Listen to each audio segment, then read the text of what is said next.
যদি 25-30 মিনিট হয় ময়েস্ট হতে মিনিমাম 40-45 মিনিট লাগে। এটা ওভেনের ভ্যারিয়েশন বুঝে যার যার ওভেন অনুসারে লাগে।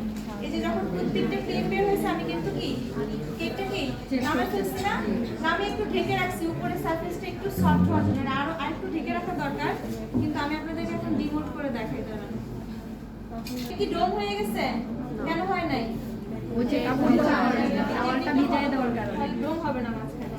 প্লাস্টিক র‍্যাপারের মধ্যে ঢালবো যাতে করে আপনি সুন্দর করে ময়েশ্চারটা লক করে রেখে দিতে পারি। আচ্ছা, এই ময়েস্ট কেক 7 দিন পর্যন্ত নরমাল ফ্রিজ স্টোর করা যায় জানেন? কিছুই হবে না, শুধু একটু শক্ত হয়ে যাবে। বের করে নরমাল করে স্লাইস করে কাজ শুরু করতে পারবেন। নরমাল টেম্পারেচারে 3 দিন ভালো থাকবে, কিছুই হবে না। আমি কেক পরশুদিন রাতে বানিয়েছি, ঠিক আছে?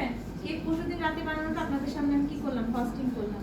অতএব সবকিছু স্টোরেবল। যখন বিজনেস নিয়ে কাজ করবেন আপনাকে সবকিছু জানতে হবে, কিভাবে কোনটা স্টোর করা যায়, কোন প্রোডাক্ট ব্যবহার করলে আপনার প্রোডাক্টের কোয়ালিটি ভালো আসবে, লাইফ টাইম বাড়বে, সবকিছুই বুঝতে হবে। এটাকে আমি এখন ডিমোট করে ফেলবো।